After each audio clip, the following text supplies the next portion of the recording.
이번 시간에는 106번 단위어부터 살펴보도록 합니다. 넓게는 고유어의 범위 안에 속해 있다고 묶어서 보시면 될 거고요.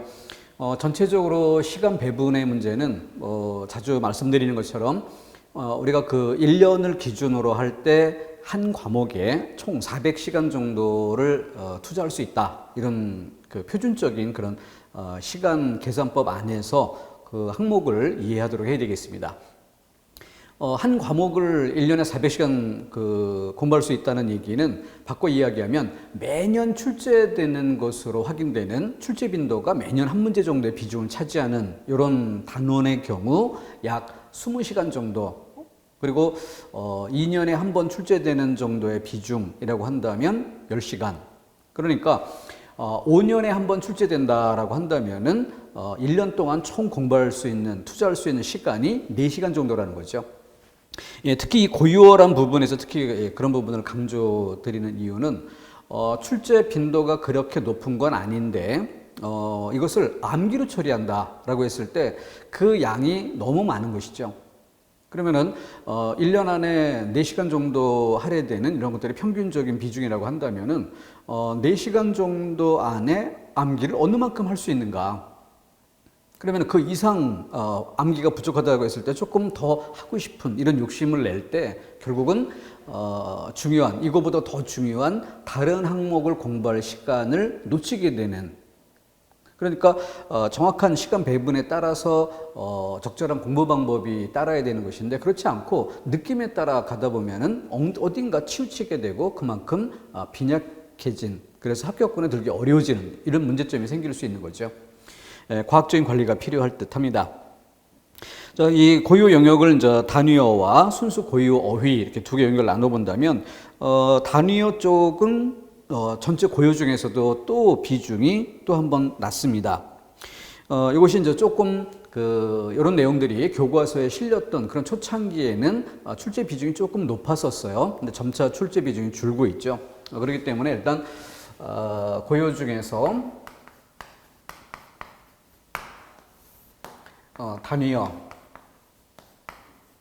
그럼 이 단위어를 크게 세 정도로 이렇게 나눠서 생각해 볼 필요가 있습니다. 우선 대상과 단위어를 연결하는, 짝짓기 하는 이런 문제.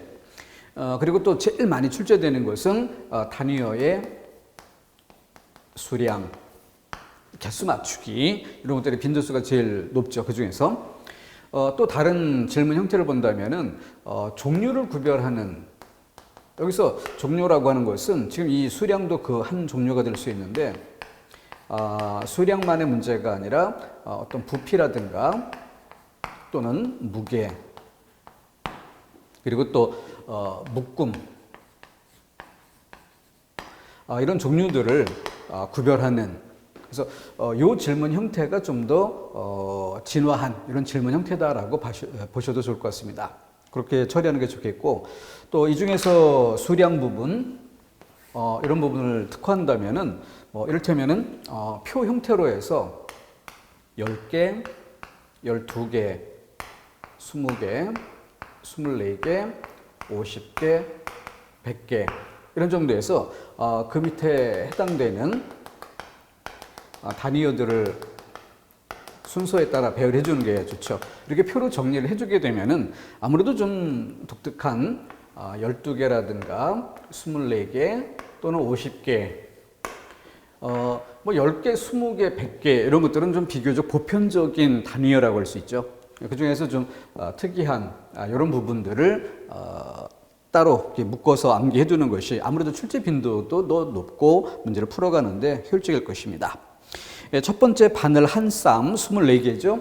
독특한 숫자 여기에 해당되는 거. 그러니까 쌈이 여기에 놓일 필요가 있겠고, 세 번째 거리, 오이 한 거리 해서 50개라는 20개, 100개 이게 아니라 중간에 50개라는 독특한 수량을 갖고 있죠.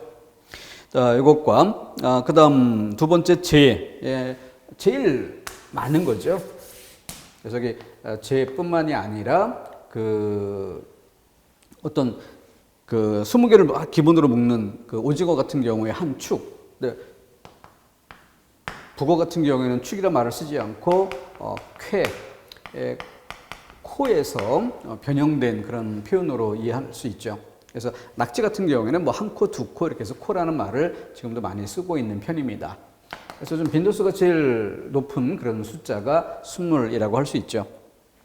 자, 이렇게 해서 풀어가면 될 것이고, 107번 같은 경우에 1번에 접시 두 죽 해서 이 죽이란 표현은 뭐 버선이라든가 다른 데도 같은 표현이 쓰이는 바가 있죠. 그것을 같이 묶어서 같이 비교해 주는 것도 좋을 것이고, 두 번째 북어 한 쾌, 여기서 이야기했었던 오징어 한 축, 뭐 조기 한 두름 이렇게 해서 같은 성격의 것들을 묶어보는 게 좋겠고, 세 번째 장작 같은 경우에는 그 개비, 계피, 이걸 대비해서 뭐 담배 같은 경우는 한 계피, 두 계피 이렇게 표현을 하고 장작은 한 계비, 두 계비라고 하는데 이것을 100개 이렇게 묶었을 때 또 강다리 이런 새로운 단위어가 등장하게 되죠. 그러니까 100이라는 숫자 이런 부분에 강다리 이런 표현들을 넣어주는 것도 좋겠습니다.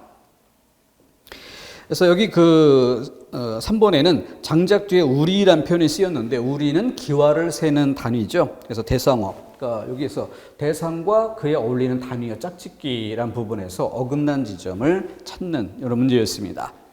그래서 107번이 가장 기본적인 질문 형태라고 한다면은 106번이 가장 보편적인 그런 질문 형태가 되겠고, 뭐 아직 그 공무원 시험에는 많이 출제되지는 않았으나 이렇게 종류 자체를 구별하는 그때 이 종류를 구별할 때 가장 많이 헷갈릴 수 있는 가장 미묘하다 할 수 있는 두 개, 그것이 바로 길이 개념과 거리 개념.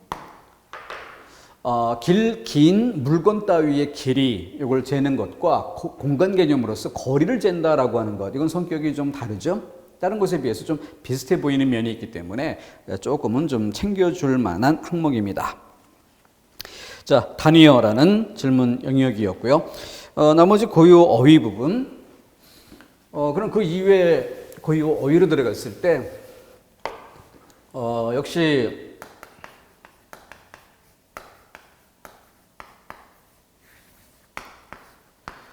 적은 시간 그리고 많은 그 암기 분량 이것에 그 문제점이 있죠.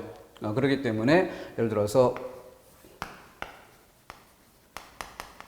형태서 나누기로 단어가 주어져 있고 그리고 그 뜻풀이를 그 같이 볼 때 단어를 형태소를 나눠 본다는 거죠.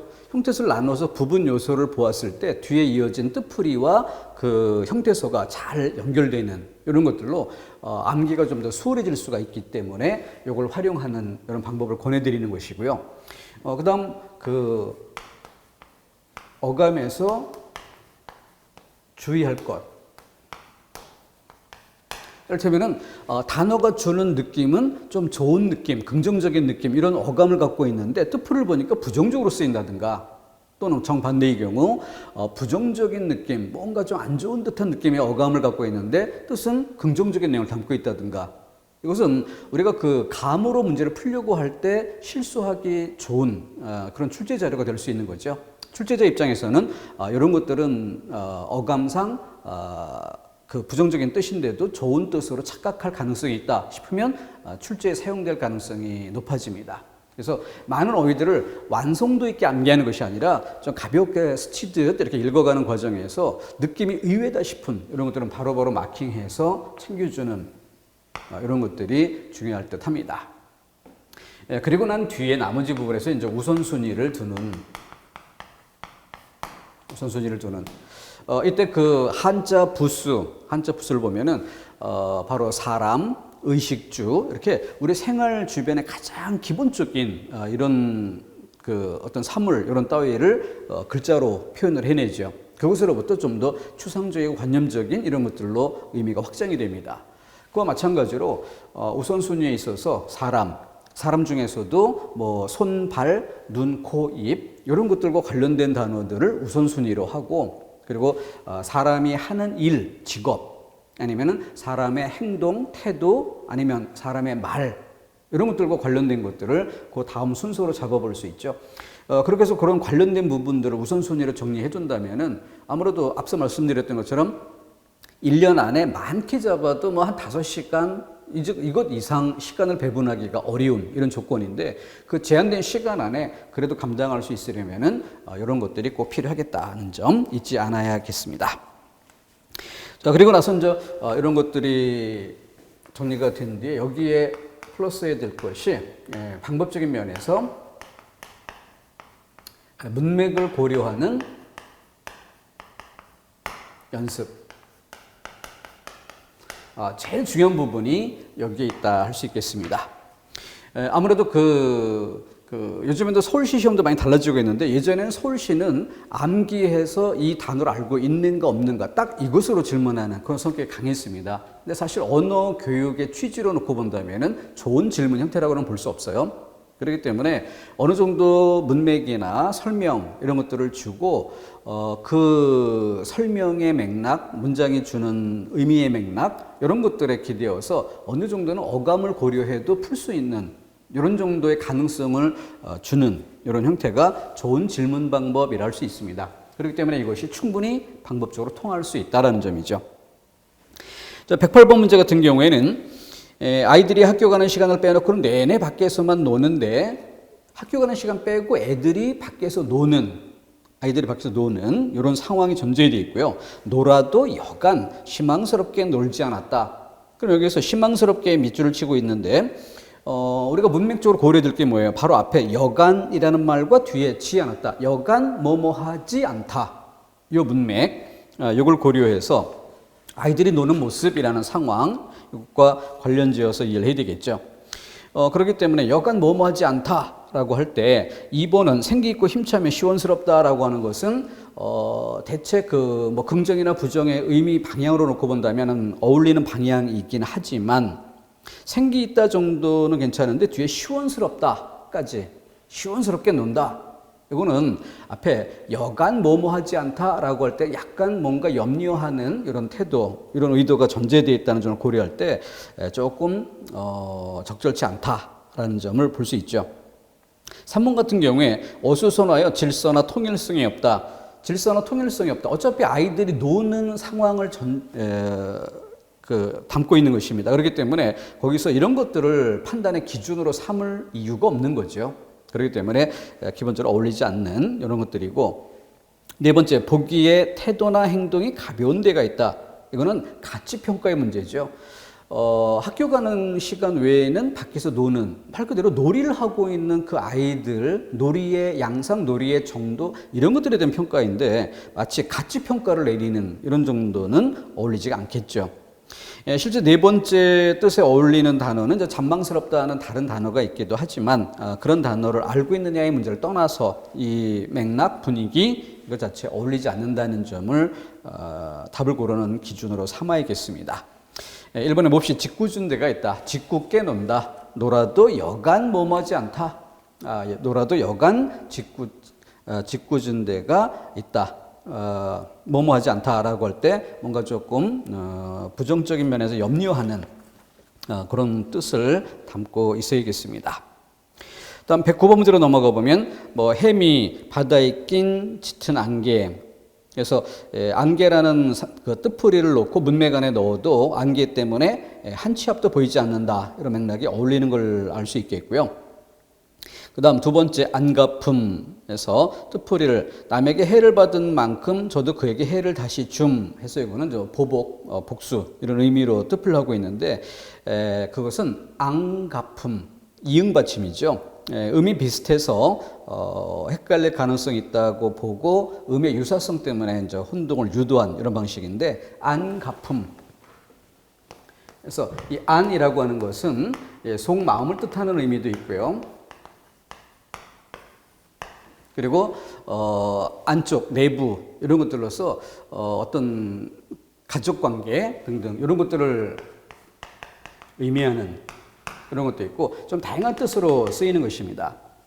그래서 안갚음이라고 하는 것은 부모의 은혜에 대해 자식이 보은하는 것, 효도하는 것이라는 뜻으로 이해할 수가 있겠죠. 네 번째 것도 자주 출제되는 거죠. 상고대라고 하면 눈꽃이라고 착각하는 혼동의 가능성이 높기 때문에 질문에 자주 사용되는 것입니다. 상고대는 눈이 아니라 서리가 내려서 나뭇가지 등에 이렇게 코팅되듯이 달라붙은, 사실 눈이 한방눈이 내리게 되면 가지 위에 수북이 쌓이죠. 그럼 눈꽃이 피었다라고 할 때는 그 잔가지가 보이지 않을 정도로 잔가지와 잔가지 사이에 수북이 쌓이면서 가지와 가지를 온통 덮는 솜의 덩어리가 있는 듯한 이런 느낌이죠. 근데 상고대는 그 가지 하나하나가 그대로 시각적으로 들어오게 되면서 전체적으로 코팅이 된 듯 하얗게, 그러니까 사진 작가들 같은 경우에는 눈꽃을 사진으로 찍는 것보다는 상고대를 사진으로 찍는 것이 훨씬 아름답게 나오게 되죠. 그래서 눈 같은 경우는 오히려 그 나뭇가지 하나하나의 섬세한 모습보다는 나무 전체를 덮고 있는, 아니면 산 전체를 덮고 있는 이런 정도에서 우리가 시각적으로 즐기게 되는 것이고, 상고대는 가지 하나하나를 섬세하게 볼 수 있는 그런 장점이 있습니다. 좀 빈도 높은 어휘니까 잘 챙겨줄 만한 단어가 됩니다. 다음 110번 깝살리다. 재물이나 기회 따위를 흐지부지 다 없애다. 그래서 그 사람을 따돌리다 뭐 이런 의미도 있지만 재물에 대해 쓰는 이런 경우가 훨씬 더 빈도가 높습니다. 두 번째, 말할 듯이 입술이 작고 가볍게 열렸다 닫혔다 하다. 지금 주어지 문맥에 무릎을 꿇고 한참 입을 달막거렸다. 그러니까 무릎을 꿇고라고 하는 것으로 어떤 상황인지 대략 짐작이 되는 바가 있죠. 그러니까 여기에 입을 달막거리다라는 건 뭐겠습니까? 뭔가 말은 해야 되는데 주저하게 되는 그런 상황에서 말을 할까 말까 하는 망설이거나 아니면 어떻게 표현을 해야 될지 좋을지 적절한 표현을 찾지 못해서 그렇다고 말을 아예 안 하고 있으면 또 옳은 태도가 아닐 테고, 이런 상황에서 뭔가 말을 할 듯 말 듯한 그런 상황, 장면이라는 것을 알 수 있을 것입니다. 틀린 것으로 4번에 대생긴 감자에서 생김새가 뭐 번듯하고 실하다 이렇게 했는데 못생기다 이런 의미로 쓰이는 말이죠. 우리가 그 주방에서 쓰는 감자깎기 그 도구를 생각해 보세요. 그러면은 이 정도 넓은 칼날이 있고, 그래서 그 칼날로 감자 그 껍질을 벗길 수 있게 만들어져 있는데, 그 감자 깎는 그 칼날 옆에 보면은 뾰족한 부분이 있죠. 그래서 보통 감자들은 사과나 이런 것처럼 둥글게 되어 있지 않고 중간중간 움푹움푹 패인 듯한 이런 부분들이 꽤 많습니다. 그 패인 부분은 칼날로 깎아서는 안 되죠. 그래서 뭔가 좀 이 홈을 파내는 이런 도구가 있어야 되기 때문에 감자 깎기 옆에 그래서 뾰족한 부분이 있는 것입니다. 그래서 우리가 감자를 그릴 때도 보면은 그러니까 대충 이렇게 동그랗게 그리는 것으로만 끝나지 않고 중간중간에 점을 찍듯이 표현한다든가 뭔가 이렇게 움푹 패인 부분들을 그릴 수밖에 없는 거죠. 그리고 기본적으로 매끈한 원형보다는 울퉁불퉁한, 그래서 감자는 그 자체가 본질적으로 본성적으로 못생긴 것이 기본이다 할 수 있습니다. 이 사실 이 울퉁불퉁하고 이렇게 뭔가 홈이 패듯이 움푹움푹 들어간 듯한 이런 부분은 나중에 이제 계절이 바뀌고 할 때 여기에서 싹이 나는 부분이죠. 그렇기 때문에 감자를 심을 때도 보면 이 통으로 심지 않고 이렇게 부분 잘라서 이렇게 많이 심게 되는데, 이때 자를 때 이렇게 홈이 중간중간 움푹움푹 들어간 이런 부분들이 뭐 가운데쯤 놓일 수 있게 그 주변을 자르는 이런 방법으로 잘라서 심게 됩니다. 거기서 싹이 나야 되니까. 이 부분을 정 가운데로 이렇게 지나가게 잘라버린다고 한다면은 나중에 심었을 때 싹이 날 부분이 한쪽에 치우친, 그러니까 싹이 나다가도 이 어느 정도는 요 잘린 부분이 어떤 그 양분의 역할 이런 것들을 해줘야 되는데, 싹이 나다가 그 싹이 쉽게 요 본체에서 떨어져 버리는 이런 상황이 될 수도 있죠. 또 이런 것들이 그 감자의 그 기본적인 성질이다라는 점을 생각해서 암기해 주는 게 좋습니다. 다음 111번 반드시 암기해 줄 만한 단어가 1번이죠. 가멸다. 앞서 그 어감상 주의할 만한 단어라는 점에서 대표적으로 예시할 만한 단어입니다. 가멸다 하면은 마치 물이 가물다처럼 뭔가 좀 부정적일 것 같은 이런 느낌을 주는 부정적 어감의 어휘라 할 수 있죠. 그런데 살림이 넉넉하다, 부유하다라는 긍정적인 의미를 갖고 있습니다. 그래서 어감에서 주의할 건 여기에 예시가 될 만한 좋은 단어입니다. 꼭 암기할 만한 단어고 또 출제 빈도도 그만큼 높았었고요. 그리고 일상적으로 쉽게 공감할 수 있을 만한 단어 4번에 봄 삭다. 되게 뭐 젓갈 따위가 푹 익었다. 그래서 그 젓갈 재료의 본래의 그 질감 이런 것들이 많이 물러진 이런 상태를 이야기하죠. 그래서 1번, 4번 정도를 제일 먼저 구별해낼 이럴 단어로 삼고 2번, 3번 정도 둘을 남겨놓고 주어진 본문 수용은 나의 마음을 알고 있으면서 일부러 모르는 체한다. 알고 있으면서도 모르는 척하다. 이 맥락에 슬겁다, 몽따다. 어느 게 어울리겠는가. 이런 어감 정도에서 판정해도 이미 50% 확률이지만 50%가 70, 80%까지 높아질 수 있게 되는 거죠. 미리 챙겨 암기해두면 더 좋겠지만 암기되지 않았을 때의 처리 방법, 이 방법적인 면을 생각토록 해야 되겠습니다. 112번 같은 경우에는 여기 형태소 나누기라는 점에서 1번과 3번 1번의 노느매기라는 단어는 앞에 노느다라는 말이 들어가 있죠. 노느다라는 말은 나누다와 구별해서 우리가 꼭 암기해주는 기본 어휘이기도 합니다. 나누다는 한자로 분할, 칼로 자르듯 여기에 초점이 있다면은 노느다는 뭐예요? 이미 구별되어 있는 여러 개의 개체들의 집합, 그것을 일정한 분류 기준에 따라서 분류하는. 그러니까 나누다는 분할, 노느다는 분배, 이런 한자말로 구별해 봤던 것이죠. 다음 3번의 가리사니 뒤에 뜻풀이 사물을 판단할 수 있는 지각이나 실말이 이렇게 뜻이 풀이되어 있죠. 그러니까 이 단어를 암기할 때 어떻게 해야 돼요? 앞에 가리라는 두 글자를 떼어내면서 가리다. 이 가리다라는 말은 분별하다, 사물을 판단하다 이런 뜻으로 이해할 수 있죠. 그렇게 해서 그 뒤에 이어지는 뜻과 연결 지을 수 있는 것입니다. 그래서 형태소 나누기로 그 뜻풀이를 한 번 읽고도 두 번 반복 학습하지 않아도 될 정도, 완벽하게 암기해 놓는 게 아니라 대략 그 맥락을 느껴보는 정도에서 그쳐야 되죠. 제한된 시간 안에 감당하려면 그런 정도 이상 시간이 배정되기 어렵습니다. 그래서 이런 방법들이 그래서 필요한 거예요. 그 정도에서 2번, 4번 비나리 치다, 갑자기 내린 비를 피하려고 허둥대다. 그래서 비나리 치다, 비나리란 이 어감에서 착각할 만한 이런 부분을 뜻풀이로 연결 지은 거죠. 이 비나리 치다는 아첨하다의 뜻을 가지는 말입니다. 그거 체크해서 암기해 줘야 되겠고요. 다음 113번 밑줄친 부분과 비슷한 의미를 나타내는 단어. 서로 마음이 맞지 않아 사이가 서먹하게 되다. 그래서 일단은 우리가 쉽게 구별할 수 있을 만한 말 3번의 투미하다를 먼저 지원해야 되겠죠. 투미하다. 그래서 좀 어리석다, 둔하다 이런 뜻으로. 그리고 1번에 진건하다라고 하는 것, 이것도 이제 어감상 부정적이다라는 느낌은 확 드는데 어떤 상황에 쓰는지는 쉽게 와닿지 않는 좀 주의할 만한 어휘에 해당되기도 합니다. 그래서 더부룩한 그 느낌, 부담스러운 몸 속에서 느껴지는 그 느낌, 이걸 표현하는 것이고, 주의할 단어로 4번에 쇠락하다가 있는데 일단 쇠락과 쇠락, 어감에서 이걸 혼동하면 안 되는 것이죠. 그래서 쇠하다라고 쓸 때 이 말과 혼동하지 않도록 해야 될 것이고, 쇠락이라고 할 때 쇠.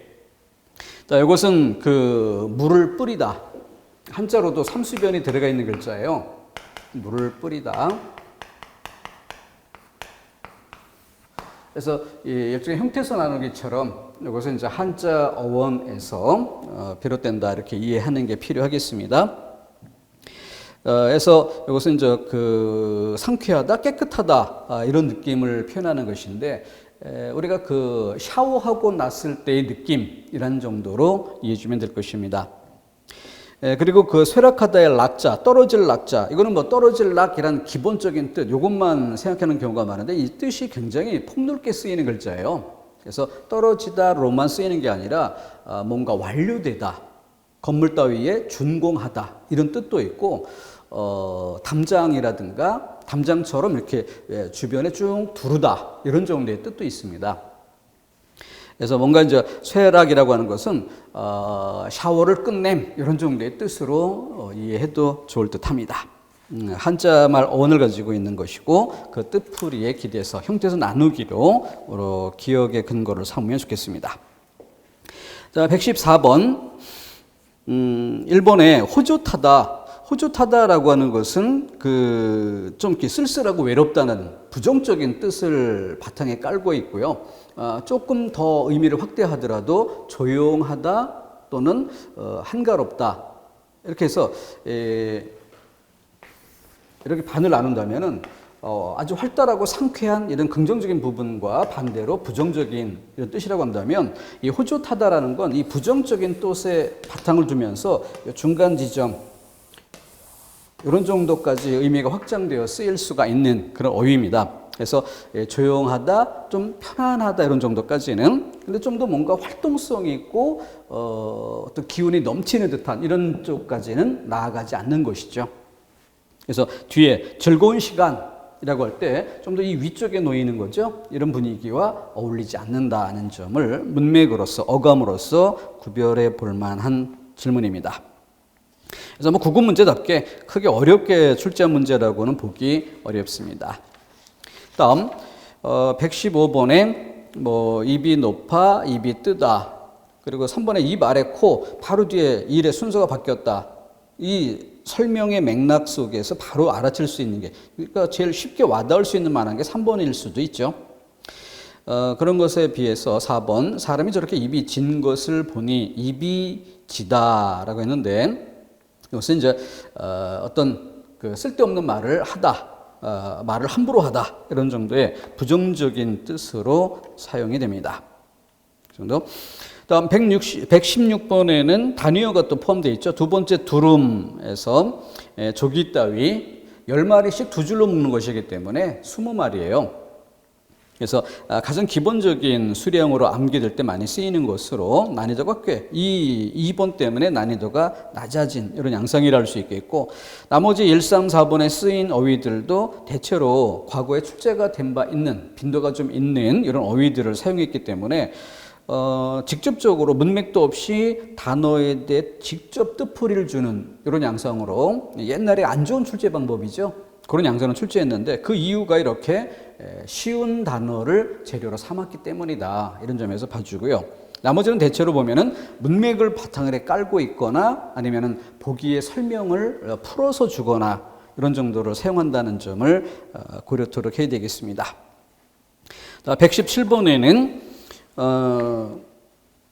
이번에 굼쩍대다 그 뜻을 느리고 폭이 넓게 자꾸 물결치다 이렇게 되어 있는데 그 느리고 넓게 물결치다 여기 해당되는 어휘에는 금실거리다 이런 다른 어휘가 있고요.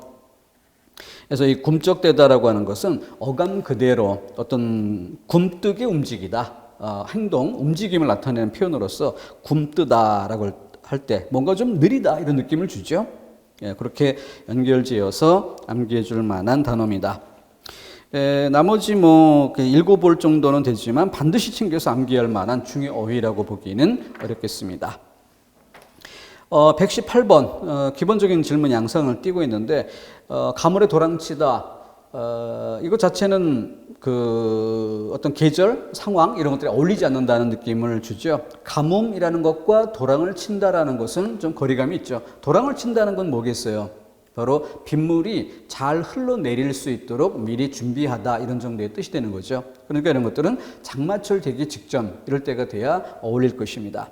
까마귀 미역 감듯이라는 비유의 표현인데 까마귀는 본질적으로 검은 색깔을 띠기 때문에 뭐 미역 감듯 미역이라는 건 목욕을 얘기하는 거죠. 그러니까 목욕을 시킨다고 해서 그 검은색이 흰색이 될 수는 없다. 그래서 소용없는 일, 헛수고 이런 뜻. 거기서 뭐 그 속담 연결해서도 좀 취할 만한 것으로 도랑을 치는 것과 그리고 가재잡이 이것은 분명 선후의 일이라는 것. 도랑치고 가지 잡는다라고 말했을 때 도랑을 치고 가지 잡는다는 건 뭐예요? 나중에 해야 될 일을 먼저 하고 먼저 해야 될 일을 나중에 한다라고 해서 순서가 뒤바뀌었다라는 잘못됨을 뜻하는 것인데, 도랑치고 가지 잡는다라는 것을 마치 두 가지 이득, 일거양득 이런 정도의 뜻으로 잘못 알고 쓰는 일이 많습니다. 그래서 고유어의 어감 때문에 주의할 것이 있다라고 한다면은 속담에도 그와 유사한 경우가 있는데 그때 헷갈릴 가능성이 큰 그런 속담으로 잘 챙겨야 될 것입니다. 도랑을 치면 도랑을 치는 과정에서 삽으로 도랑에 흘러내린 흙 따위를 걷어서 내는 이런 행위들, 그 과정에 가지들이 가만히 있겠어요? 다 도망가고 없지요. 그러니까 도랑을 친 뒤에 가지를 잡으려고 하면 이미 다 도망가고 잡을 길이 없다라는 거죠. 그래서 도랑을 치기 전에 아래 위 일정한 영역을 막아두고 그 안에 있는 가지를 잡아낸 뒤, 그러니까 새참거리를 미리 준비를 해놓는 거죠. 그리고 난 뒤에 도랑을 치는 노동 행위를 해야 순서에 맞는 것입니다. 자, 그렇게 연결지어서 생각해 볼 것이고 자, 119번에 허세를 부리려는 심리라는 것이 뜻이 잘 풀이가 돼 있고, 그래서 가난과 기와집 어울리지 않는 거죠. 허세라는 것과 연결할 수 있을 것입니다. 1번에 가난한 집 신주 금뜻, 네 번째 가난한 집 제사 돌아오듯 같은 뜻으로 이해하시면 되죠.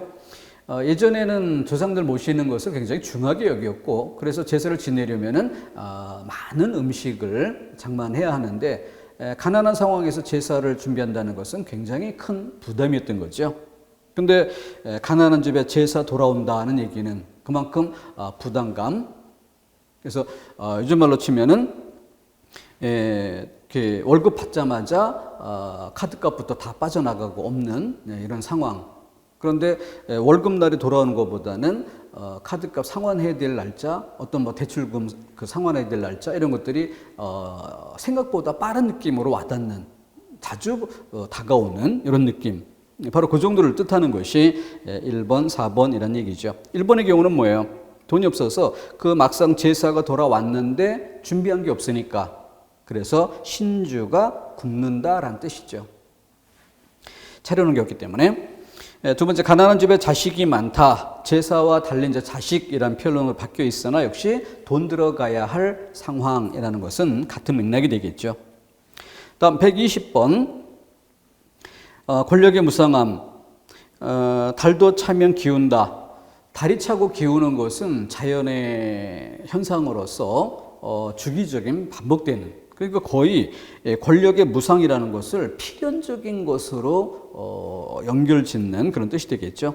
그래서 초승달에서 반달 그리고 보름달 이렇게 이어가는 것을 권력에 연결한다면은 어떤 직장에서 승진하고 권력을 더 많이 가져가는, 차지하는 이런 과정으로 볼 수 있는데, 그렇게 보름달이 된 뒤에는 이내 바로 반달로 또 금음달로 이렇게 사그라들게 되는 것이죠.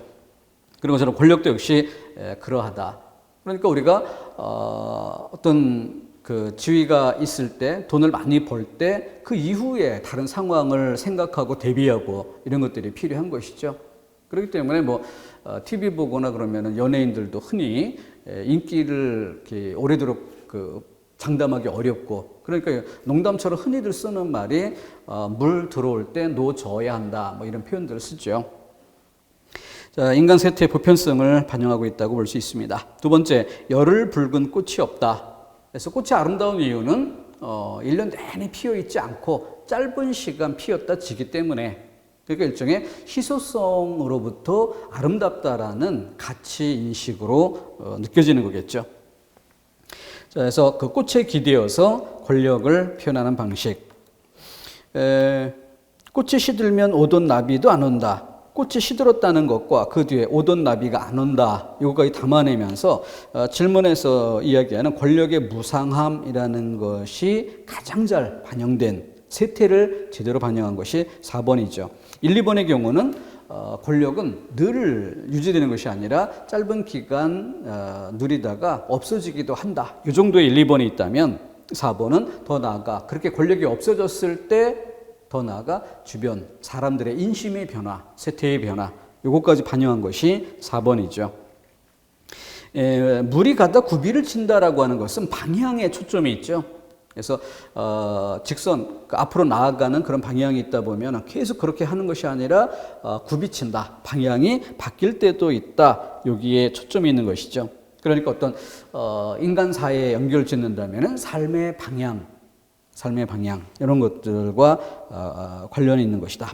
권력의 무상함하고는 초점이 조금 다른 것이었습니다. 121번 몇 달 만에야 말길이 되어 겨우 상대편을 만나보다. 몇 달 만에, 그리고 이 전체 문맥을 가장 잘 보여주는 게 겨우라는 말이죠. 겨우 그리고 상대편을 만나다. 그러니까 상대를 만나는 것을 기대했는데 몇 달이라는 시간이 걸렸고, 그리고 만나게 된 것 자체를 판단할 때 겨우란 말이 쓰였으니까 아주 힘들게라는 그런 상황이 전제되어 있죠. 그래서 말길이 되다라는 이 말의 뜻을 앞뒤 문맥을 고려할 때 바로 상대방과 이야기할 수 있는, 만날 수 있는 어떤 그런 길이 트이다, 이런 뜻으로 말길이라는 표현이 사용되고 있음을 이해할 수 있습니다. 따라서 선택지 중에서는 그 3번의 토론 이런 정도 차원이 아니죠. 그래서 소개 2번 상대방과 나가 만나는 소개의 길이 트이다, 이런 정도가 가장 적합한 표현이 되겠죠. 문맥을 고려했을 때 충분히 풀 수 있는 그런 문제입니다. 이런 것들을 매개로 해서 무조건 암기량을 늘리는 것에 초점을 두지 말고 방법적으로 해결하는 이런 것들을 좀 더 생각하고, 그런 것들이 충분히 익숙해진 상태에서 최종적으로는 우선순위로 분량을 줄이는 이런 방법을 취하도록 해야 되겠습니다. 자, 일단은 찍고 다음 시간에는 단원을 바꾸어 이어가도록 하겠습니다.